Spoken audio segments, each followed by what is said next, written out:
Olá pessoal, tudo bem? Na aula passada a gente viu os requisitos para inscrição como advogado e os requisitos para inscrição como estagiário no OAB, beleza? Lembram disso? E além disso, a gente viu quais são as causas de incompatibilidade, quais são as causas de impedimento para o exercício da advocacia, tá certo? Gente, olha só, já tivemos oportunidade de conversar na aula passada sobre a importância da disciplina ética e estatuto do OAB para a aprovação de vocês. São 10 questões, beleza? São 10 questões que vocês têm total condição de fechar. Para isso, convido vocês a vir com a gente no projeto Gabaritando Ética no Altas, beleza? Compartilha a hashtag, segue a gente, vai ter várias dicas aí nas redes sociais. Além disso, são 3 coisas que você precisa fazer. Primeiro, assistir a aula. Por quê? Porque na aula é que você vai pegar algumas dicas e você vai pegar uma base para compreender a legislação. O segundo passo é justamente o quê? Ler a legislação. É fundamental, não tem jeito. Tem que ler o Código de Ética, o Estatuto da Advocacia e o Regulamento Geral do Estatuto da OAB. Beleza? Esses 3 regulamentos, essas 3 legislações, a leitura é obrigatória. Então, assistir a aula para entender, ler a legislação para fixar e, por último, fazer bastante exercício para fixar a matéria. Tá certo? Vem aqui comigo no slide. Pessoal, então vamos lá. Olha só, essa questão ela caiu no 19º Exame Unificado. Esse exame ele ocorreu no mês de junho de 2016, ou seja, recentíssima questão, beleza? Olha o que dizia o enunciado, e aí vai a dica. Leiam o enunciado com calma, extraiam do enunciado as informações que são realmente relevantes para a questão. O examinador vai querer te confundir, vai colocar informações a mais, informações que você não precisa. Vocês vão identificar, então, quais as informações que são as corretas, as necessárias para a questão. Olha só. Formaram-se uma faculdade de Direito, na mesma turma, Luana, Leonardo e Bruno. Luana, 35 anos, já exercia a função de gerência em um banco quando se graduou. Leonardo, 30 anos, é prefeito do município de Pontal. Bruno, 28 anos, é policial militar no mesmo município. Os 3 pretendem praticar atividades privativas de advocacia, ou seja, os 3 têm que se inscrever na OAB. Beleza? Considerando as compatibilidades e impedimentos ao exercício da advocacia, assinale a opção correta. Gente, a questão, você já identificou, ela trata sobre causas de incompatibilidade e causas de impedimento ao exercício da advocacia. As causas de impedimento, elas determinam uma proibição, o quê? Parcial. E as causas de incompatibilidade, elas determinam uma proibição total. Quer gravar? Olha só, sangue incompatível pode ser transplantado para a pessoa? Não, senão a outra pessoa morre. Beleza? Então a proibição é total. Ó, a Luana exercia a função de gerência em um banco. Exercício de função de gerência em instituição financeira é causa de impedimento ou causa de incompatibilidade? Causa de incompatibilidade. Então ela não pode se inscrever na OAB. O Leonardo é prefeito. Membros do executivo podem ser advogados? Não, não podem se inscrever na OAB. É mais uma causa de incompatibilidade. E o Bruno é policial militar. Pessoal, os militares podem se inscrever na OAB? Não. É uma proibição total ou parcial? Total. Então também é uma causa de incompatibilidade. Vejam que na leitura do enunciado vocês já mataram a questão. Nenhum dos 3 pode ser advogado. Agora a gente vai analisar as assertivas. Letra A. Luana não está proibida de exercer a advocacia. Errado. A Luana não é gerente? Gerente de instituição financeira é causa de incompatibilidade. Bruno, que é policial militar, como servidores públicos, apenas é impedido de exercer a advocacia contra a fazenda pública que o remunera. Errado. Os 3 graduados, Luana, Leonardo e Bruno, exercem funções incompatíveis com a advocacia. sendo determinada a proibição total do exercício das atividades privativas do advogado. Pessoal, essa é a alternativa certa. Beleza? Letra D só por desencargo. Leonardo é impedido de exercer a advocacia apenas contra ou em favor das pessoas jurídicas de direito público. Errado. Beleza? Então, letra C é a resposta correta. Os três são impedidos de exercer a advocacia porque exercem funções incompatíveis. Tá certo? É uma proibição total.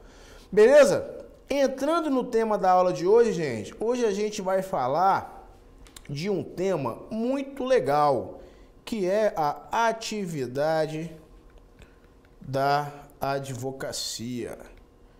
Vamos falar, basicamente, das funções, das responsabilidades, das questões que envolvem o exercício dessa nobre profissão, da qual todos vocês em breve vão fazer parte. Beleza?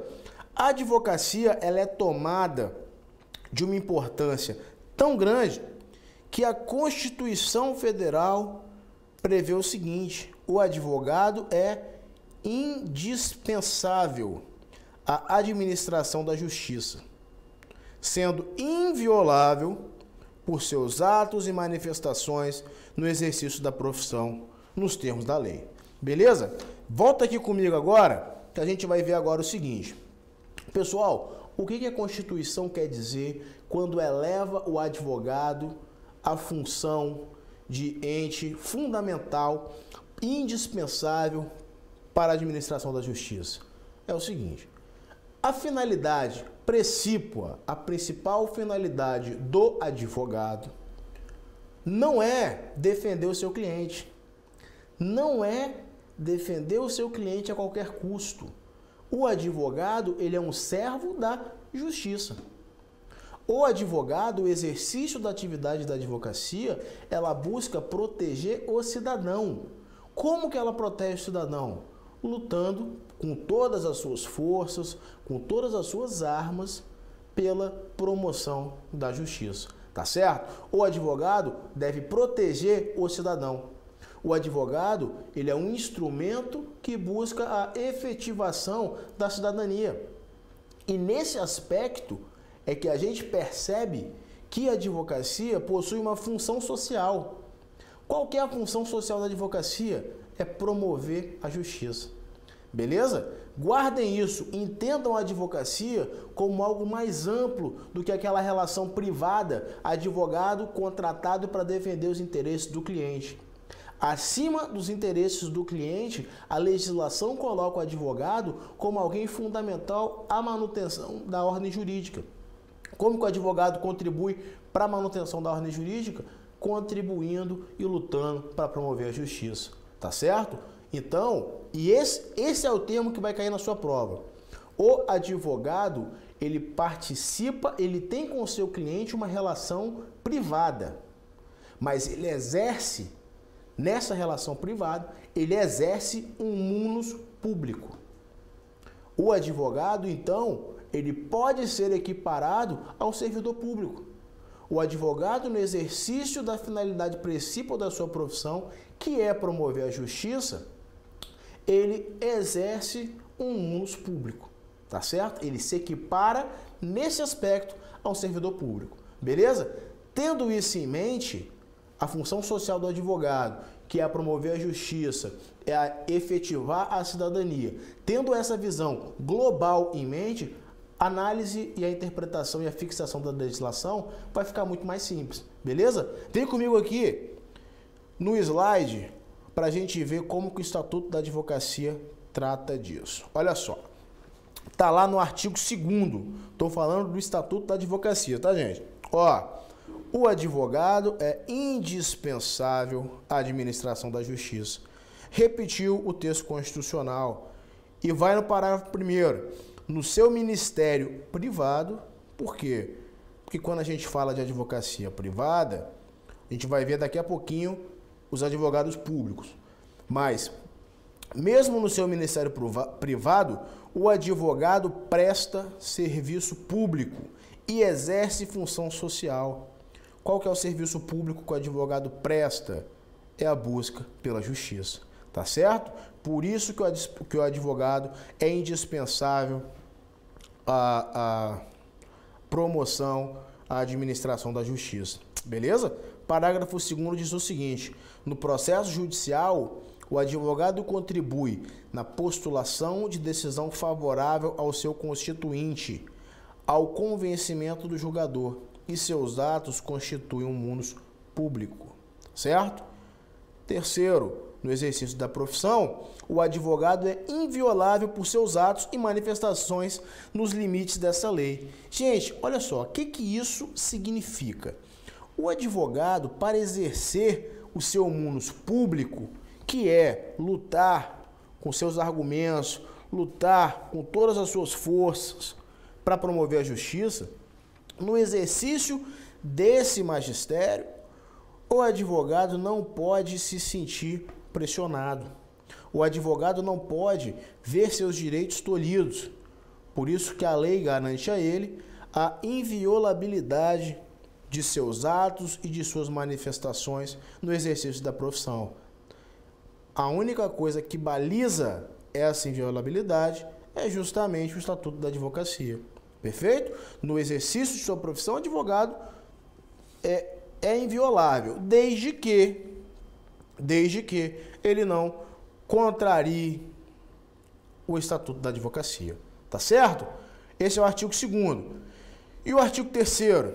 O artigo 3º diz o seguinte: o exercício da atividade de advocacia no território brasileiro e a denominação de advogado são privativos daqueles que estão inscritos na Ordem dos Advogados do Brasil.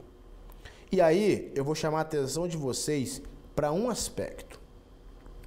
Lembram na aula passada, quando a gente viu os requisitos para inscrição como advogado na OAB? Um dos requisitos era aprovação no exame da ordem. Aquilo que muito em breve, eu digo na próxima prova, vocês já vão conseguir. Quando a gente tem a compreensão da legislação como um todo, gente, a gente percebe que, mais do que promover uma reserva de mercado, a prova da OAB tem uma finalidade de garantir que o advogado e que a advocacia siga exercendo o seu papel social, tá certo? O exame da OAB, ele não se configura mais, ele jamais se configurou, ele não pode ser entendido como um instrumento de reserva de mercado. Ele deve ser compreendido como um instrumento de garantia da cidadania. Por quê? É muito importante para vocês e para todos os advogados também, que nunca percam isso de mente, que o advogado, ele possui uma responsabilidade muito grande. Nós, advogados, nós lidamos com os bens mais caros da vida da pessoa. Nós lidamos com patrimônio, tá certo? Nós lidamos com liberdade e nós lidamos, por que não dizer, com a vida. Imagina que seu cliente te procura, a família do seu cliente te procura porque o plano de saúde dele, ou o Sistema Único de Saúde, não está autorizando uma cirurgia. E se ele não fizer aquela cirurgia, ele vai virar óbito. A vida daquele cliente está nas suas mãos, porque depende de você conseguir a medida que vai fazer com que ele tenha acesso à saúde. Do mesmo modo, a gente fala de liberdade. Então percebam vocês que a função do advogado na promoção da justiça, ela precisa ser balizada. Precisa se garantir o mínimo de qualidade ao exercício da advocacia. E é nesse aspecto que a prova do OAB ela aparece. Ela é um instrumento de garantia da cidadania. Beleza? Passando para o parágrafo 1º, olha só. Exercem atividade de advocacia, sujeitando-se ao regime desta lei, além do regime próprio a que se subordinam, os integrantes da Advocacia Geral da União, da Procuradoria da Fazenda Nacional, da Defensoria Pública e das Procuradorias e Consultorias Jurídicas dos Estados, do Distrito Federal e dos municípios, e das respectivas entidades de administração indireta e fundacional. O que isso quer dizer? Defensor público precisa estar inscrito no OAB? Precisa. Procurador do Estado? Precisa. Procurador do município? Também. E aqui, gente, prestem atenção no seguinte. O examinador, quando ele for fazer a prova, eu já disse a vocês, ele vai querer confundir vocês. E aí, no meio da questão em que ele perguntar quais são os entes que exercem a advocacia pública,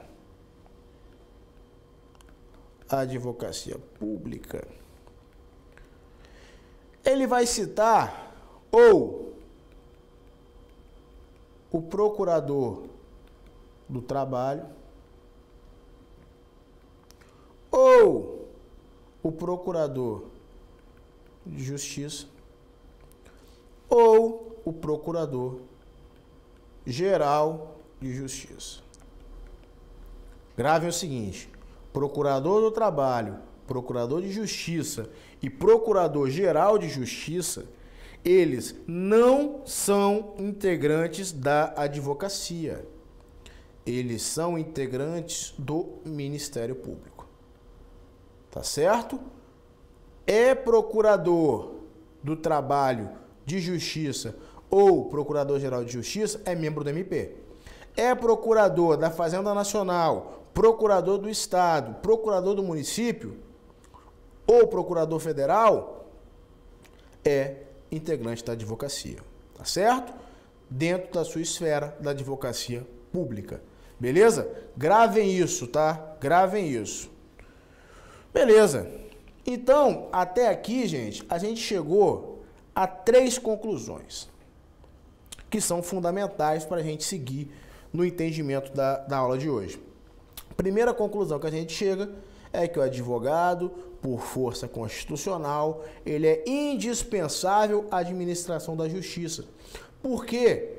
Porque a sua finalidade precípua é justamente buscar a promoção da justiça. Quando ele busca a promoção da justiça, ele exerce, ainda que dentro de uma relação privada, um munus público. E para que seja garantido a ele o exercício desse munus público, no exercício da sua profissão, o advogado é inviolável, ele não pode ser punido por seus atos e por suas manifestações. Beleza? Essas são as 3 primeiras conclusões que a gente chegou na aula de hoje. Perfeito? E aí, olha só, a gente já viu, tirou algumas conclusões sobre o que é advocacia, qual que é a importância constitucional, qual que é a importância histórica, qual que é a importância e a função social da advocacia. Vamos partir agora para a atividade que o advogado desenvolve, estrito sensu. Como assim? Ora, quais são as atividades privativas do advogado? Gente, isso aqui está lá no artigo 1º do Estatuto da Advocacia. Beleza? Quais são as atividades privativas do advogado? Primeiro, a postulação perante a órgão está errado, hein, gente? Deixa eu apagar aqui. Postulação perante órgão do Poder Judiciário, exceto Justiça do Trabalho, Juizados Especiais e Justiça de Paz. Aqui, olha que legal.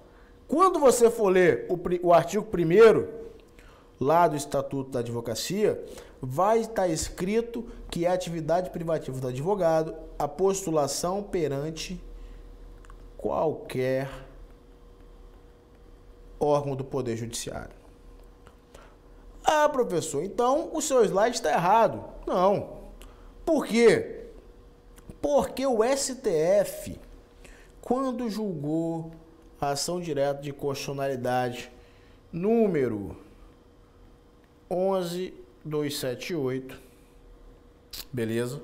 Quando o STF julgou essa ação direta de inconstitucionalidade, ele suprimiu a expressão qualquer da frase. Por quê? Porque na Justiça do Trabalho, nos juizados especiais e na já extinta Justiça de Paz, o autor, o reclamante, possui o jus postulante.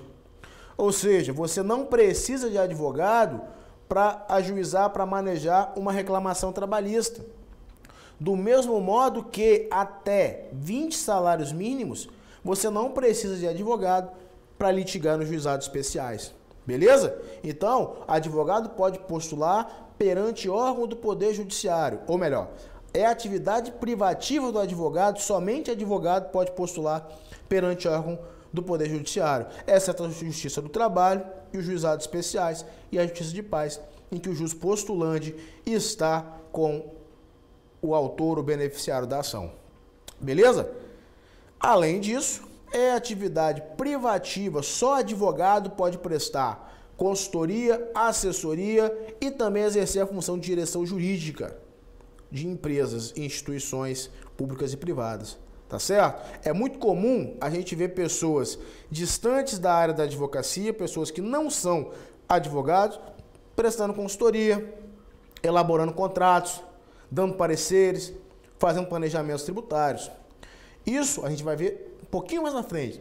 É o exercício legal da profissão. Por quê? Porque essa atividade, ela é privativa do advogado. Por fim, para frente. Também é atividade privativa do advogado a posição de visto nos atos constitutivos de pessoa jurídica. O que é isso? Os atos constitutivos de pessoa jurídica, gente, quando você vai constituir uma empresa, os atos constitutivos dessa empresa, eles devem ter um visto do advogado. Por quê? Porque esse visto do advogado vai garantir que naquele documento, aquele contrato social não viola nenhum dispositivo legal. Ele atende perfeitamente à legislação. Tá certo? Ora, professor, se existem atividades privativas do advogado inscrito na OAB, existiria também atividades privativas do estagiário? Não. Atividade privativa do estagiário a gente não tem. Mas a legislação, ela traz para o estagiário alguns benefícios. O estagiário na legislação tem direitos. Está lá no artigo 29. Os atos de advocacia previstos no artigo 1º, aqueles que a gente viu agora há pouco, eles podem ser subscritos por estagiário que esteja inscrito na OAB, desde que em conjunto com o advogado ou defensor público. Ou seja, o estagiário pode assinar uma petição direcionada ao juiz? Pode, desde que esta petição também tenha sido assinada por um defensor público ou por um advogado, que seja por ele responsável. Beleza? Então o estagiário pode praticar todos os atos que estão previstos no artigo 1º como privativos do advogado, desde que, junto com a sua assinatura, balizando a sua atuação, e seja também a assinatura de um advogado. Ah, então, estagiário só pode fazer isso? Não. Estagiário tem muito direito, gente. O estagiário, ao contrário do que se pensa, o estagiário pode praticar atos isolados, atos por conta própria. Está no parágrafo 1º. Ó, estagiário inscrito na OAB pode praticar isoladamente os seguintes atos. E aqui um detalhe, sobre a responsabilidade do advogado. O estagiário pode retirar e devolver autos em cartório, assinando a respectiva carga. Aquela carga cópia ou a carga normal dos processos em cartórios judiciais, ela não precisa ser feita por advogado. Ela pode ser feita por estagiário. Estagiário pode obter, junto aos escrivãos e chefes de secretaria, certidões de peças ou autos de processos em cursos ou findos. Beleza? Processo tramitando, o processo já finalizado, o estagiário pode obter as certidões, enfim, junto ao cartório respectivo. E olha que legal, o estagiário também pode assinar sozinho petições de juntada de documentos a processos judiciais ou administrativos. Então, muito cuidado. Se cair na sua prova que o estagiário não pode, em hipótese alguma, assinar sozinho uma petição, isso vai estar errado. Por quê? Porque a simples petição de juntada, uma simples petição de juntada de documento no processo, ela pode sim ser assinada apenas por advogado, apenas por estagiário. Beleza? E aí, gente, seguindo na nossa análise de legislação, isso aqui se refere aos processos e aos procedimentos judiciais. Beleza? Para o exercício de atos extrajudiciais, o estagiário pode comparecer isoladamente. Quando? Quando ele receber a autorização do advogado. Beleza? Quando o advogado autorizar ou der um subestabelecimento para o estagiário, os atos extrajudiciais podem sim ser praticados por ele. Beleza? Volta aqui comigo então para a gente passar para a próxima parte.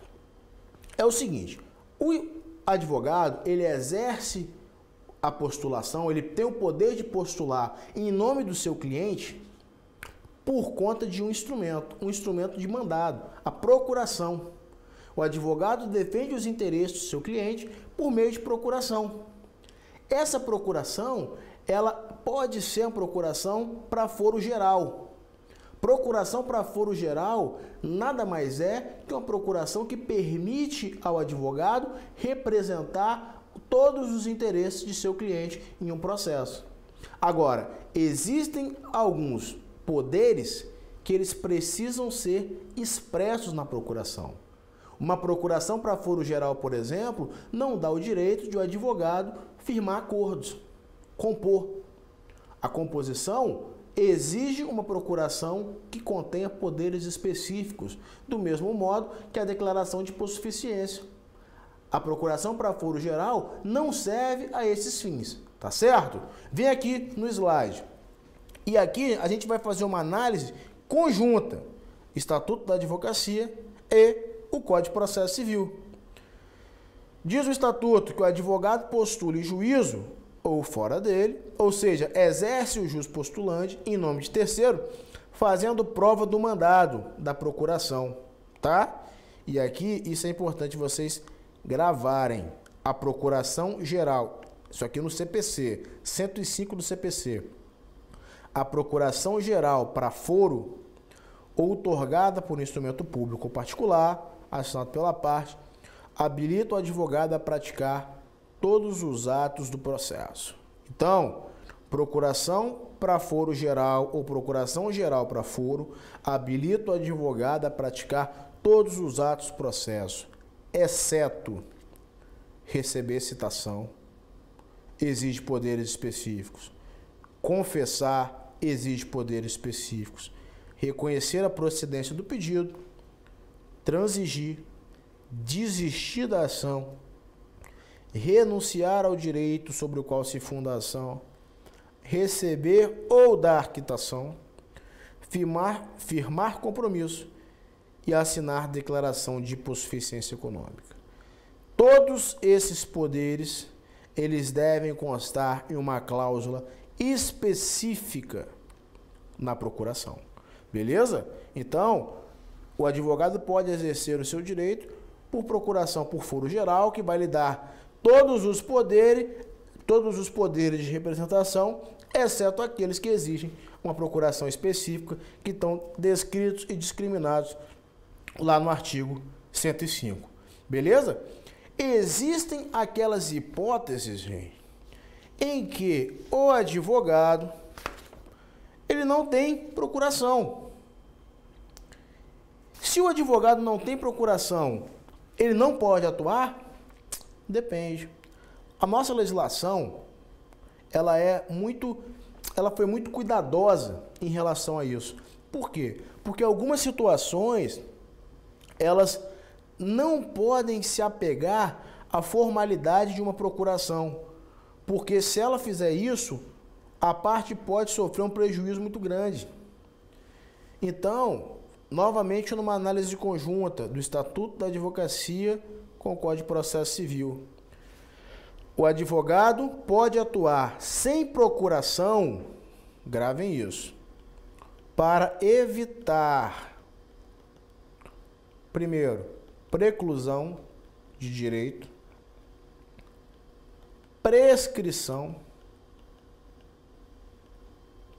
ou decadência. Então, se for para evitar a preclusão, a prescrição ou a decadência, o advogado pode atuar, postular sem procuração. Ele também pode atuar sem procuração em caso de situações urgentes. Imaginem vocês, no meio da madrugada, a pessoa passa mal, é internada com uma dor forte no peito, é verificado nela uma necessidade de realização de cirurgia com urgência. O plano de saúde não autoriza, o advogado precisa ir ao plantão e ajuizar, então, uma ação que vai garantir àquela pessoa a realização da cirurgia. Ora, essa pessoa não tem condições de assinar a procuração, nem por isso ela pode ficar desamparada, nem por isso a ela não pode ser garantida a justiça. Então, nas situações urgentes, o advogado pode atuar, pode postular sem procuração. Agora, ele fica obrigado a regularizar a situação dentro de 15 dias, os quais, com autorização judicial, podem ser prorrogados por mais 15 dias. Beleza? Advogado, então, só pode atuar com procuração? Não. Para evitar preclusão, prescrição ou decadência, ou ainda em situações urgentes, o advogado pode atuar sem procuração, desde que ele regularize a sua situação em 15 dias, os quais podem ser prorrogados por mais 15 dias. Beleza? Outra questão nevrálgica é com relação à renúncia da procuração. Você já exerceu o seu munus ou houve um desacordo comercial com o seu cliente e você precisa renunciar aos poderes que ele te deu na procuração. A legislação trata isso lá no artigo 5º, parágrafo 3º do Estatuto e também no artigo 112, parágrafo 1º do Código de Processo Civil. O que esses dois artigos dizem? Que o advogado pode renunciar judicialmente à procuração fazendo prova da comunicação. O que é isso? Ele vai provar ao juiz que ele comunicou ao seu cliente da renúncia daquela procuração. Para quê? Para que o seu cliente possa, então, procurar um novo advogado que, a partir daquele momento, vai assumir os seus direitos, vai assumir a defesa dos seus interesses. Tá certo? Agora, o advogado que renunciar, ele continua representando o cliente pelo período de 10 dias, para evitar justamente que sobrevenha prejuízo para essa pessoa. Esse prazo de 10 dias, ele não ocorre, ele não é exigido se o advogado for substituído antes ou durante desse período. Tá certo? Essa é a primeira observação. É preciso provar a comunicação ao cliente da renúncia, o advogado continua responsável pelo processo, continua responsável pela defesa dos interesses do cliente pelo prazo de 10 dias, exceto se ele for substituído antes disso. Primeira regra. Segunda observação, essa comunicação, ela é dispensada quando houver mais de um advogado na procuração. Desde que esse advogado que continuar, continue representando os interesses da pessoa.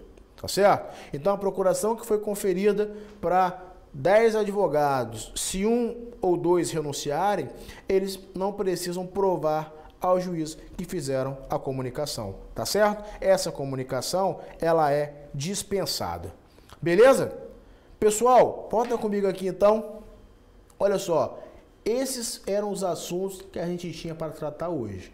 A gente já viu os requisitos de inscrição para advogado, para estagiário na OAB. Já verificamos as causas de impedimento e as causas de incompatibilidade. Hoje nós passeamos um pouco sobre a função, o objetivo, o objeto da atividade da advocacia, verificamos como que o advogado atua, quais são os requisitos, quais atividades são inerentes à sua profissão. Beleza? Pessoal, então olha só, a gente já viu na aula de hoje qual que é o objetivo, qual que é a função social, qual que é o grande mote da atividade da advocacia, suas características, suas funções. Vimos o que o advogado precisa para representar o cliente. Vimos quais atividades são privativas da atividade da advocacia, tá certo? Agora a gente vai ver uma situação muito específica. Por quê? Porque existem situações em que atividades privativas da advocacia são praticadas por terceiros. Não raras vezes, algumas pessoas que não são inscritas, não estão inscritas na OAB, ou até mesmo algumas pessoas possuem uma causa de incompatibilidade ou de impedimento, elas litigam em juízo. Elas representam e postulam clientes. Nessas hipóteses, a gente tem uma situação muito interessante. Vejam comigo aqui no slide. Olha só. Se o ato for praticado por pessoa que não esteja inscrito no OAB, esse ato é nulo. Gravem isso. Artigo 4º do Estatuto. São nulos os atos privativos de advogado praticados por pessoa não inscrita na OAB, sem prejuízo das sanções civis, penais e administrativas. Vou emendar no parágrafo único, depois a gente volta. São também nulos os atos praticados por advogado impedido, no âmbito do seu impedimento, suspenso, licenciado ou que passar a exercer atividade incompatível com a advocacia. Olha só, essa nulidade de que trata o artigo, ela é uma nulidade absoluta. Vocês já viram lá em direito civil, mas não custa a gente rememorar. Essa nulidade absoluta, ela se trata de uma matéria de ordem pública. E por isso, ela não se sujeita à prescrição. Tá certo? Essa nulidade absoluta, uma vez declarada pelo juízo, ela torna o ato praticado inexistente. Verifiquem então a situação em que uma pessoa contrata um suposto advogado para ajuizar uma ação. Em sede de contestação, a outra parte demonstra que aquele advogado não possuía inscrição na OAB, ou seja, a ação foi ajuizada numa vara comum. Não estou falando de juizado especial, nem poderia, mas estou falando de vara comum. A ação não foi ajuizada por um advogado. Esse ato, então, ele é tido como inexistente. E aqui, gente, tem outra característica. Esse ato, ele não pode ser ratificado. Há a impossibilidade de ratificação desse ato. A nulidade absoluta torna, tendo aí efeitos ex tunc, torna aquele ato praticado inexistente. E, por conta disso, ele também não pode ser ratificado. Ora, professor, mas e aí? O que acontece com aquela pessoa que confiou de boa fé no suposto advogado, contratou, até gastou, pagou seus honorários e agora sofre esse prejuízo? Bom, essa pessoa tem todo o direito de ser reparada por esse falsário. Tá certo? Deixa eu acabar de apagar aqui, ó. Como que ela vai ser reparada? Quando o falsário, quando a legislação fala de sanção civil, ela está falando de indenizações. A pessoa prejudicada pode perseguir, pode requerer e vai obter indenização da pessoa que a enganou. Indenização, inclusive, pessoal, por perda de direito. Imagina a pessoa que ajuizou uma ação no último dia do prazo prescricional, só que o advogado, o suposto advogado, não tinha OAB. Ela perdeu um direito, prescreveu, ela pode ser indenizada por isso. Também trata de indenização por perda de uma chance. E aí também danos morais e danos materiais pelo que ela se viu obrigada a gastar. Isso no âmbito civil. No âmbito penal, eu vou ter a previsão lá no artigo 47 da Lei das Contravenções Penais. Tá certo? É o exercício ilegal da profissão. E também para aqueles que estão descritos no parágrafo 1º, ou seja, advogado impedido, advogado suspenso, advogado licenciado, esses podem sofrer sanções administrativas, tá certo? Essas sanções administrativas, nós vamos tratar delas com muito mais calma, com muito mais profundidade no decorrer do curso. Agora, essas sanções administrativas, elas serão impostas pela OAB e elas podem ser, estão lá no artigo, para vocês olharem, 35 do Estatuto da Advocacia, tá? E elas podem ser censura, pena de censura, tá? Pena de suspensão. Quando eu falo pena, que me perdoem, que os penalistas me perdoem pela técnica, tá? Pena de censura, penalidade de suspensão, para ficar mais técnico, penalidade de exclusão ou multa, tá?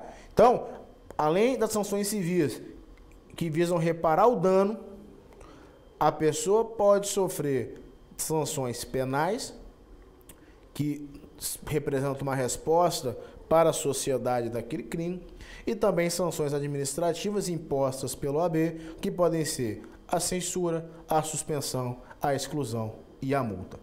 Beleza? Rapaziada, volta comigo aqui. Olha só, era isso que a gente tinha para tratar na aula de hoje, certo?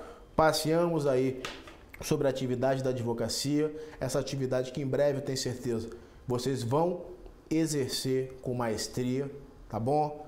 Chamo vocês de novo, venham com a gente nesse projeto, tá certo? Ética é uma matéria extremamente importante para a aprovação de vocês no OAB. São 10 questões que eu tenho certeza, vocês têm total capacidade de acertar. Então, segue a gente na hashtag Gabaritando Ética no Autas. A gente vai compartilhar dicas, comentários, questões para alimentar vocês ainda mais com informações sobre essa matéria, beleza? Vejam as aulas, leiam a legislação e façam muito exercício, beleza? Um abraço, até a próxima.